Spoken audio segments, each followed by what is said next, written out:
Hello and welcome to another episode of the GCSUNScast, the longest running Gold Coast Suns show on the interwebs, all thanks to our Patreon sponsors Dale Snelling, Paul Vosti, Robbie Fiorini, Brody Burgess, Tom Kim and Tim. Thank you for supporting the show, very much appreciated.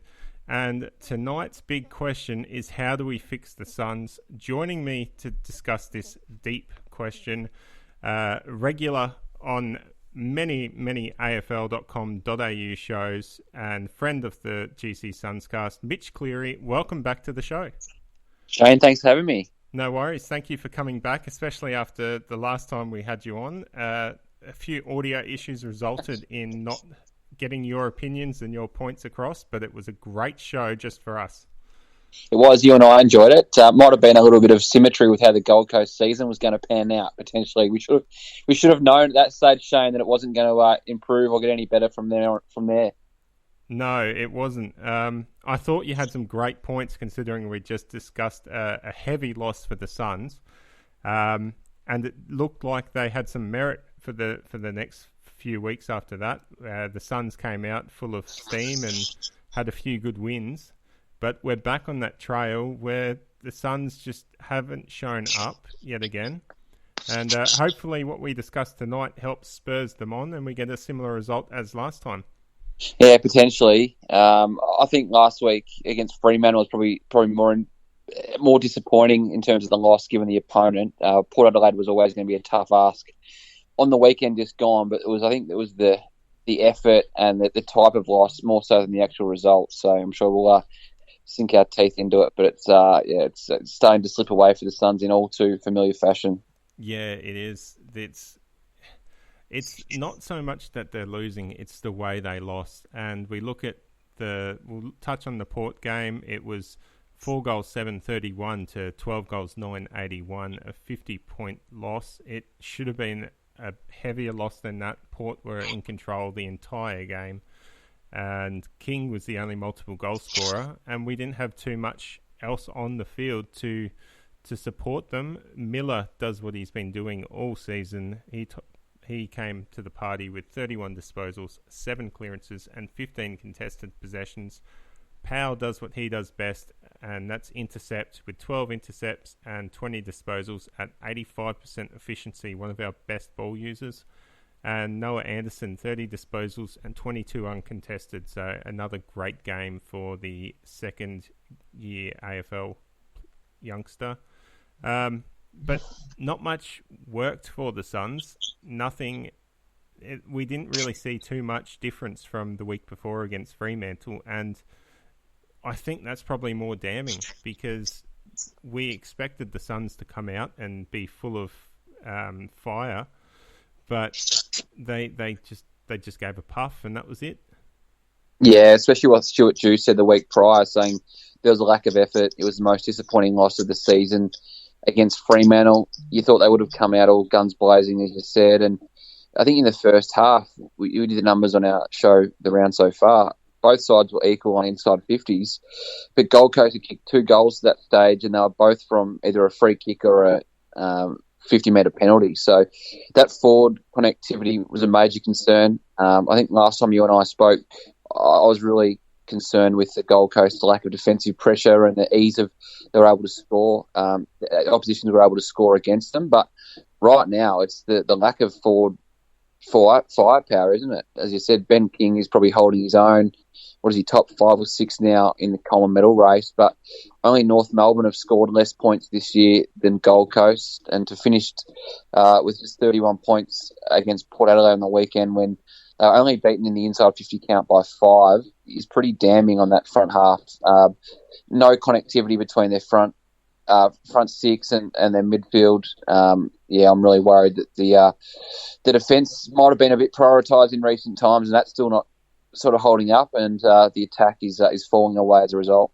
Yeah, it's been a lifelong question as a Suns supporter is how do we kick a winning score? And it doesn't look any better. I think we've got the cattle there with King, Ainsworth. He didn't play that game, but I suspect he'll come in for the next game after his VFL performance.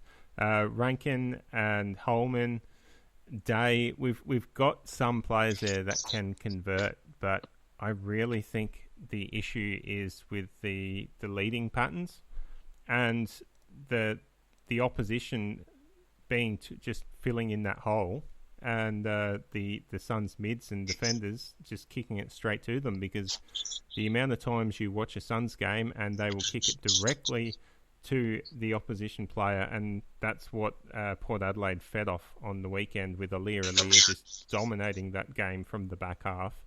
Yeah. The Suns just didn't have an option, and they didn't look like they could change it either. They just kept doing the same thing over and over again. It's a real concern. Whoever's the forwards coach down at the Suns has their work cut out for them, that's for sure. Yeah, just looking even before the show about the score involvement stat. So that is any player involved in a chain that can end up, in Gold Coast scoring. Jack Bowes and Hugh Greenwood were the highest two score involvement players on the ground for the Suns, and they only had 3 each. So Touk Miller, you've spoken about him and the impact in the footy that he had. He had a stack of clearances. He's had all that footy, 450 metres gained. He didn't have a single score involvement for the whole game. So not one disposal he had actually turned into a chain that went forward and scored, which is pretty extraordinary, I think. And I haven't really looked too deeply into the Suns since the start of the season, but that stands out to me as a pretty damning stat. And I know everyone's talking about Touk Miller, as an All-Australian, and he's getting plenty of footy. He's winning good praise for his, his hard running. But on the flip side is the old Gold Coast. Sorry, not the old Gold Coast, because that isn't much better. But the old Touk Miller might have shut down a player like Ollie Wines, and it's good that Took's going to win his own footy. But Ollie Wines has had 43 disposals on the other side of things, and just dominated that game. Stephen Motlop as well. So they've probably shied away from shutting down opposition players and maybe what they have otherwise, and it's just not bringing the results that they otherwise might have enabled to sort of split that midfield battle. Yeah, that's another good point, because a player like Touk Miller, he's performing, I wouldn't say elite, but he's performing in the top echelon of midfielders at the moment, but he doesn't have the damage that your Dangerfields, even your Pendlebury, when he was in his prime, he doesn't have that damage of being able to really hurt the opposition when he gets the ball. It almost feels like a lot of his possessions are just cheapies, using the fantasy football term, the old 1-2, to get the handball received back again. Touk Miller probably should be having more of an impact hitting the scoreboard. So you're right there on that one. That's a good pickup. Just on that, and there's all for that. I'm all for those players like Touk Miller getting a heap of contested possessions and winning clearances, but you've got to be giving it to the guys on the outside, and that's where it comes into. I know Lachie Weller was injured, but these are the guys you want the ball in the hands of. Noah Anderson going forward, and they're just not having the impact that they might have otherwise had. I know Noah Anderson was really good on the weekend, but the consistency for these young kids is still going to take time. That's where I think it needs to come down to Brandon Ellis, Lachie Weller, David Spy, the guys that you traditionally want the ball in the hands of going forward, and that's where it's breaking down as well. Yeah, and Rory Atkins, he's a high-price recruit the Suns got in, and that's the role that they want him to fill, and he's not even in the best 22 at the moment. We could do a whole podcast on Rory Atkins. 4-year deal, coming across. They wanted some leadership from him. Didn't rock up, in the shape that he probably could have from everything I'm hearing, and sort of left a little bit to be desired in that area. It's not good when you're getting smacked around by Fremantle and a player who, 26, 27 now, can't break into that best 22 when he's got a 4-year deal and he's only half of one season through it. That's pretty concerning. Yeah. While we're on this topic, I will argue the point on Brandon Ellis. I know you said on AFL Exchange that we overpaid him, and that is probably a fact. But I actually believe Brandon Ellis has lived up to the amount of money he's getting paid up here in the Gold Coast, the amount of work he's doing in the club, and the amount of weight he's lifted on the field. I feel he's actually playing at probably the best football he's played. Yeah, I'll give you that. And I think he got a 5-year deal at around $600,000 a season. The average wage for an AFL player is $400. I wasn't, when I made that point, I wasn't probably trying to critique him and saying he hasn't lifted his weight. It was more that they did have to overpay market value for him to get him up there, and that's I'm sure we'll get into more of the bigger picture on the Suns, but that's probably more as to a reflection on where the club's at. They have to overpay for these sort of guys. In my opinion, Brendan Ellis, solid player, premiership player at Richmond, role player at that club. He's around a $400,000 to $500,000 player, but they just need to be paying these sort of guys to convince them that they need to be playing their footy up in Queensland. And unfortunately, that's the way it's headed. Again, with I even heard Tony Cochrane speaking on the couch that he felt they were close to getting some big name players in the last year who pulled out at the last minute. I don't claim to know who they are, but that's just sums up where the Suns are at the moment. Yeah, I think every Suns player since that interview has been scratching their head over who they think they are.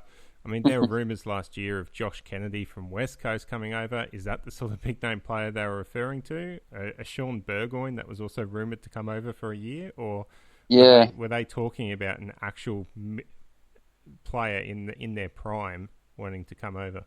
That's a question I guess we'll never know.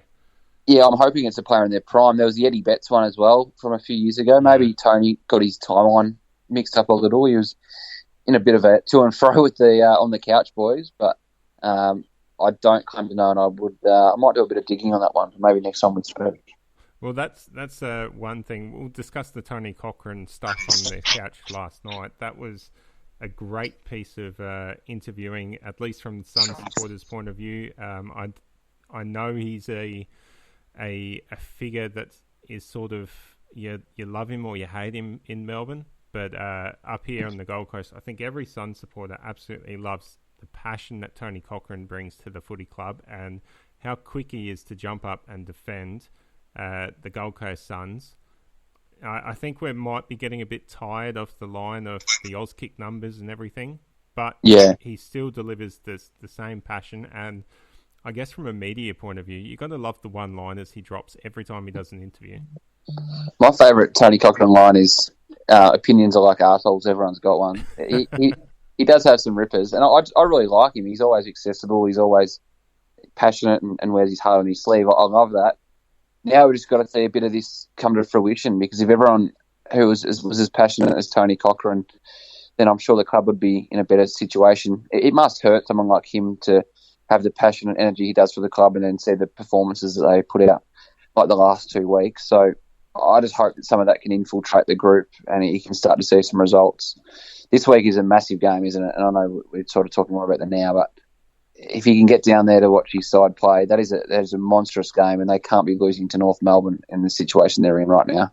Yeah, the North Melbourne game is a huge danger game. I get the feeling if the Suns lose that game to North Melbourne and they lose it in a similar fashion to their last few weeks, there could be a huge shake-up. Like, I would not be surprised to see Stuart Dew or an assistant coach or even the head of football at the Suns walk or be forced out the door after a loss to North if they continue to dish up the same sort of insipid performances we've seen in the last 2 weeks.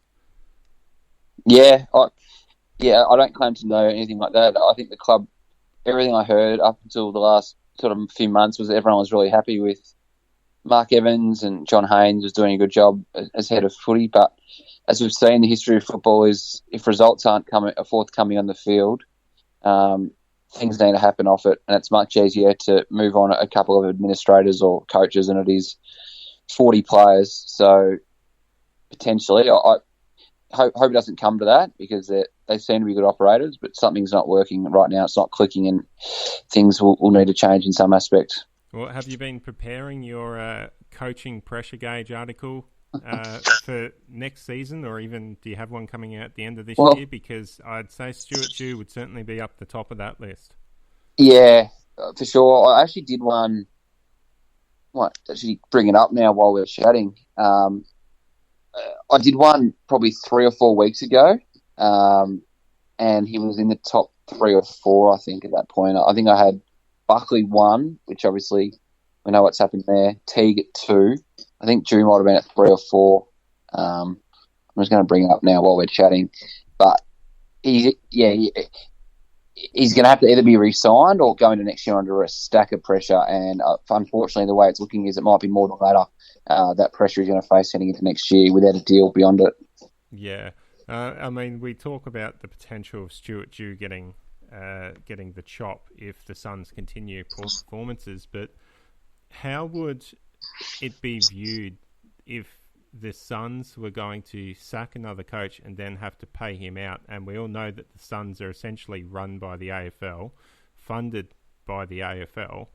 It's going to be a major talking point in AFL circles about that another waste of money that the Suns have delivered on if they were to sack a coach a year before his contract ends. Yeah, and that's where I can see the conversation. Is it an Alistair Clarkson? Is it as an ambassador type? I'm not saying it's Kevin Sheedy, but you can see the rationale of what they did there with the outspoken coach and someone who can make a bit of a song and dance. Because unfortunately, as Tony said, and as they spoke about on the Couch interview, part of the Gold Coast is growing the game, but they do need to be judged on their on-field performances. So it is a bit of a catch-22. I don't think Stuart Dew is under really serious pressure right at this point, but if they were to start losing games like the ones against North Melbourne, let's just put it this way. I wrote a piece last week that they'd won three games out of 42 in the second half of seasons since 2017. If they have another 0 or 1 win season to finish this year, then Stuart Dew should be under serious pressure. I just think it can't go on like this for too much longer. Yes, they've got a young list, but they've got a big list and they've got a stack of young kids. They've still got enough experienced core players there. And on the weekend, Jared Witts from their best 22, Rory Thompson's missed a lot of footy, I know, but in terms of their best handful of players, Jared Witts is the only one really missing from that group that I could sort of work out on the weekend. Yeah. I mean, a coach's responsibilities obviously come from on-field. That's where they get judged the most. But I think from a Sun supporter point of view as well, there are a lot of rumours floating around up here anyway that Stuart Dew may have lost the players. He may not be too stubborn to listen to those around him, and it's his way or the highway sort of attitude. Yeah. If that is the case, then that could be a serious problem for the football club. And I think that's what might be putting some supporters on edge, hearing these sorts of rumours about the off-field and what's going on behind the scenes. And I think it may be exasperating the issue, because it's not just a case of poor performances and not winning games. That would solve a lot of the issues, yes, but I think what's adding to that fire is the fear that the Gold Coast Suns have stuffed up a third rebuild, and we would have to go through for a fourth rebuild. I think that's where a lot of diehard members, Suns people that's been foundation members of the football club, might be questioning themselves as to whether they can go around for a fourth time. Yeah, and on the coaching, just the first point you made, it was interesting last year the amount of changes they made. You know, the Dean Solomons and all these guys that were moved out while under contract. That says to me a bit more to that point about Dew being a bit of a controlling figure there and wanting people around him. That's why I wrote at the start of this year that there's no excuses this year for what the Suns can produce, is because they've got the kids at, you know, yes, they are young, but they've got those guys in that 3 and 4 year bracket now, like your Jack Bowes, like your Will Powells. These sort of kids are coming through, and the coaching panel was handpicked by Dew. It's his coaching panel now as opposed to what he might have walked into originally. So I've got so many questions right now for the Suns, and one of those is, why is it Braden Fiorini? Why is it Ben Ainsworth running around in the twos when they should be league footballers? And is the development into those guys good enough? And another one to that is, why is Josh Corbett still running around in the twos? He's kicked 5 goals on the weekend. I think he had 3 or 4 the week before, so that's like 8 or 9 goals in the last 2 weeks of VFL football. And he can't get into that Sun side that can't kick a winning score. And how good did he look at the MCG against Collingwood in one of the club's best wins for the season? He looked sensational.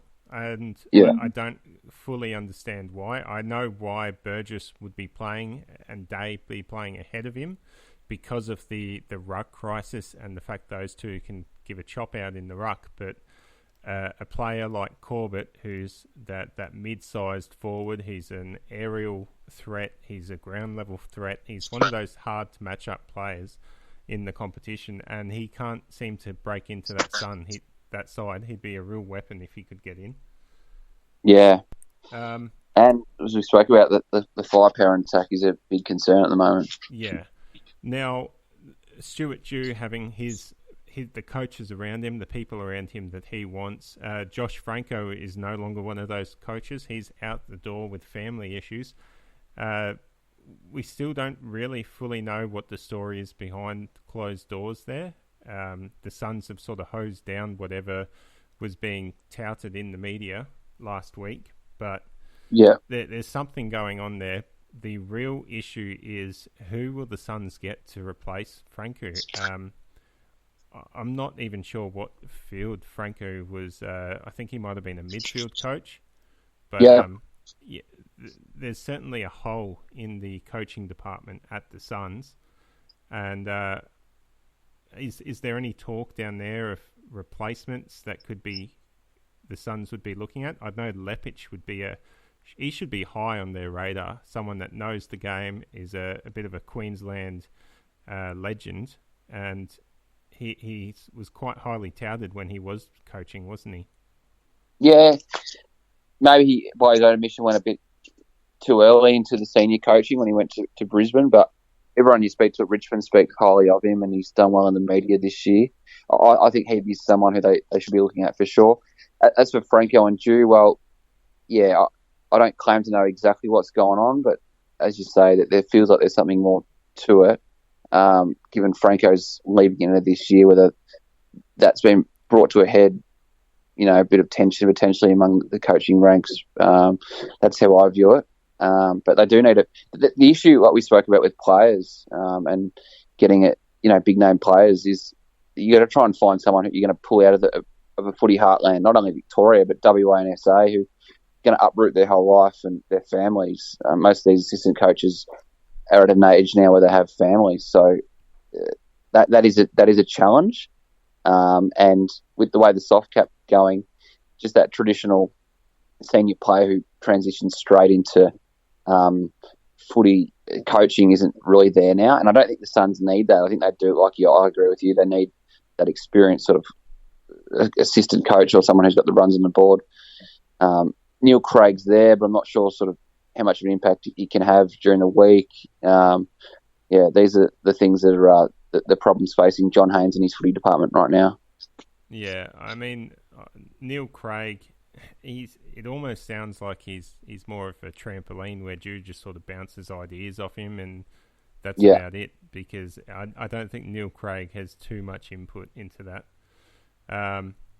So if you were, I don't know, head of an independent review panel or part of the AFL, you're tasked with how do you fix the Suns? What are you looking at? What areas of the football club do you think need to be addressed the most? Well, the soft cap and the need, even I was stunned last night when Tony Cochran said that they can't actually pay their current soft cap to the full degree as they would like. So they're actually underpaying what the already reduced money is at the moment, which is a concern. I'd go in and give the Suns an extra $1 million on top of the six or so, whatever it sits at the moment. Give them $7 million.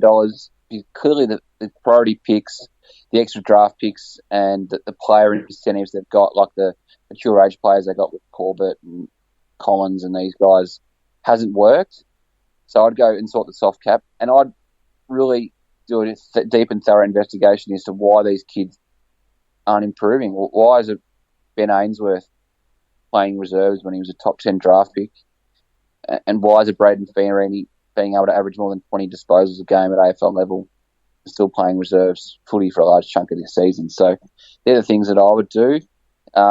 Extra money in their cap just hasn't worked because they're going to have to overpay for them anyway. And then I sort of look, well, do you go and get some of these mature 24, 25, 26-year-olds? But they're sort of tried and gone and done that, haven't they? So I don't know.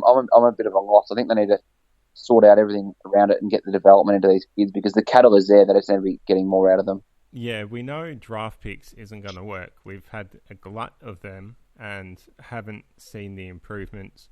We know the recruiting mature age players to an extent isn't going to work because you're either recruiting players that are near the end of their career looking for a bit of a superannuation top-up or just want to continue playing past their prime, and then you've got to overpay for the B grade and the A grade players to come up to the Gold Coast, and usually to overpay to get a player out of a club, especially if they're under contract, you have to overpay them quite a bit, and then just adding on the extra tax, let's call it, to come up to Queensland. It's a big call. I think you're right. I was a bit shocked with Tony Cochrane's comments about the financial woes the club had last night, because it almost sounds like they're not getting the full funding.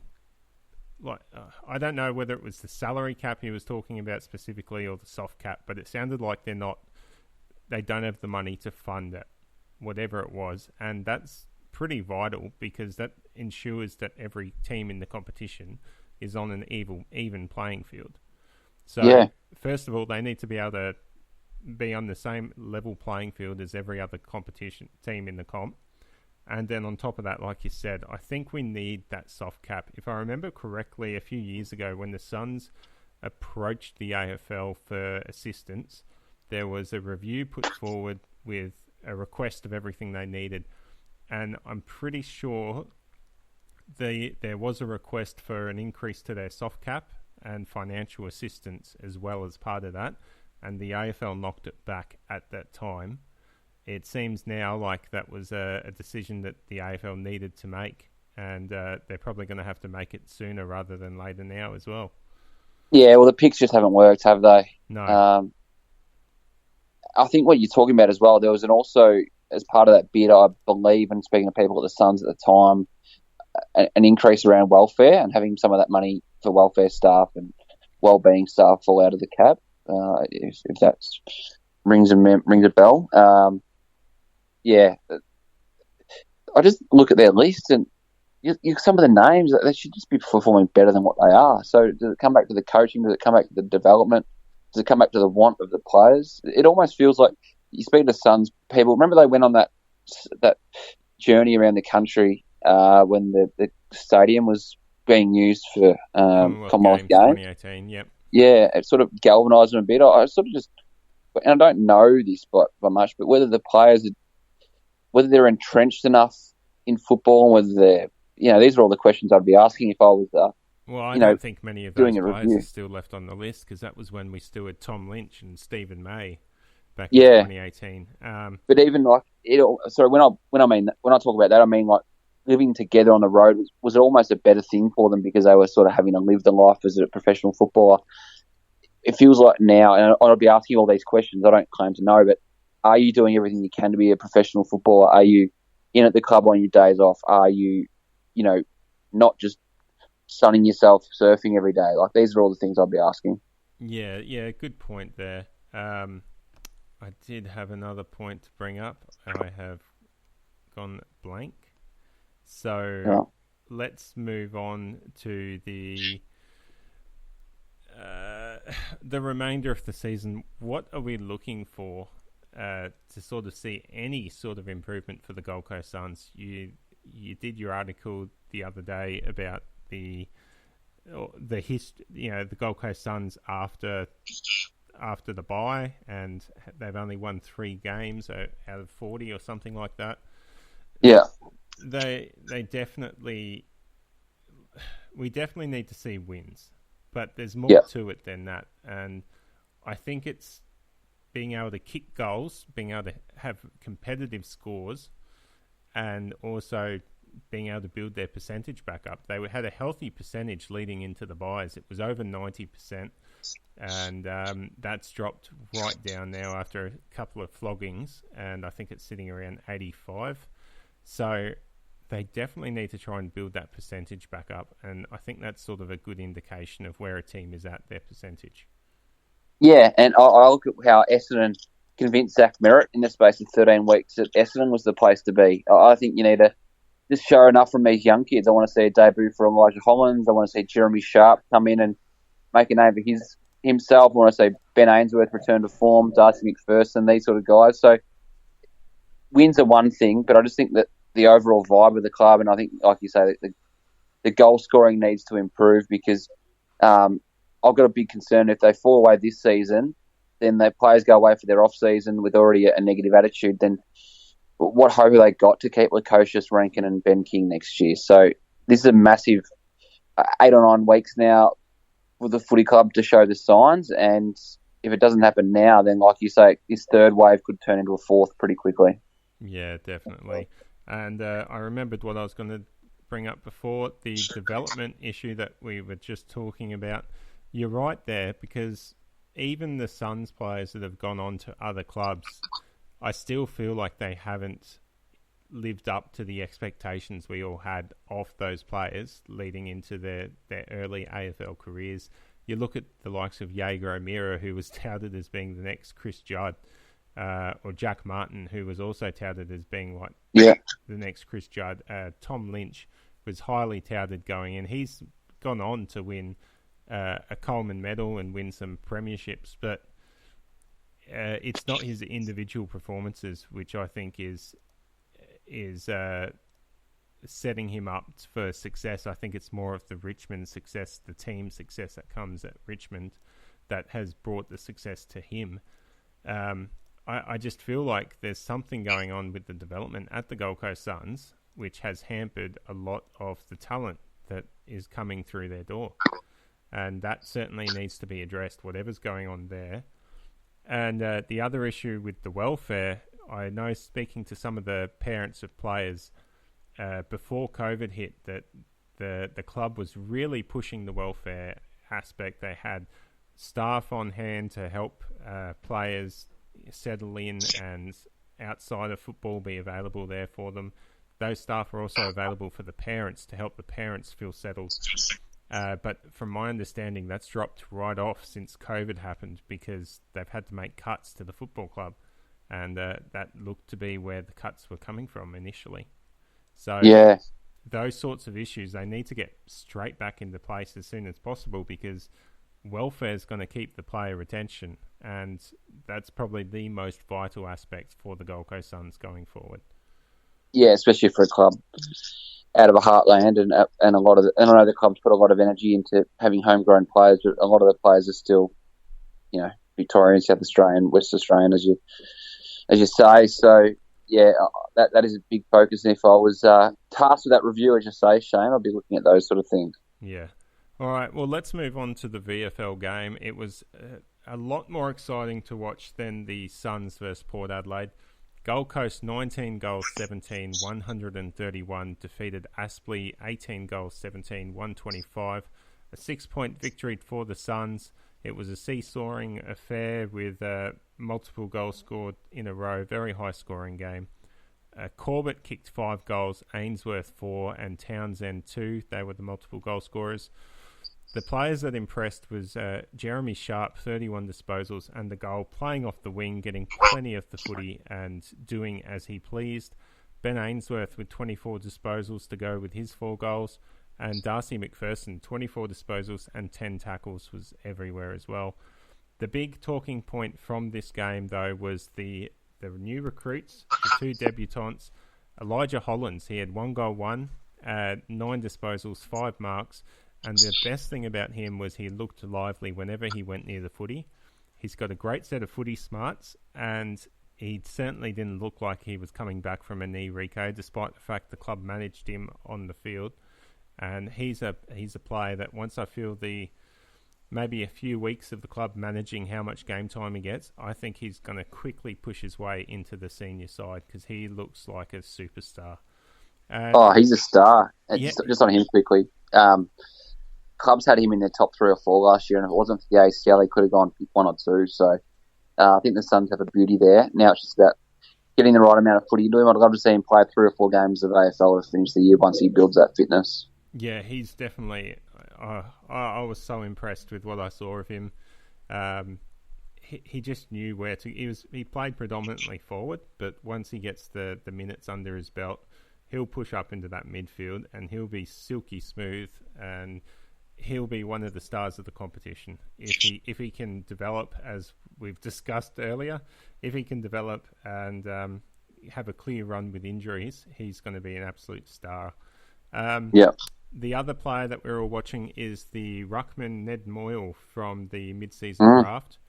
31 hitouts on managed game time, so it seems like he only played about half a game. They seemed to rest him in the second and the fourth quarters. Basically, whenever he was in the ruck, the Suns had first use of the ball, and it showed immediately on the scoreboard because he went into the ruck and the Suns started to kick goals, and as soon as he went out off the ground, Aspley would get back on top. So he's going to be a great player when he gets going. He had 13 disposals to go with it, and he reminds me a lot of a bit of a cross between Brodie Grundy and Shane Mumford. He's got the desire to get around the ball and have an impact, and he gets disposals a bit like Grundy, but he also knows how to tackle and tackle hard like Shane Mumford. So I really like what he brings. Geez, you've given him high reps there, Shane. I hope his family listens to the GCSUNScast, so they'll be excited. I was really thoroughly impressed watching him. I don't know whether it's because we've had to endure Zach Smith for so long, but it's just so good to see a really good ruckman coming up, and being such a young player, he's got so much upside. We all know it takes a good 3 to 4 or 5 years for a ruckman to develop. And Moyle, once he gets going, I think he's going to be the Suns' main ruckman, especially once Jared Witts moves on. But he's going to be a good player.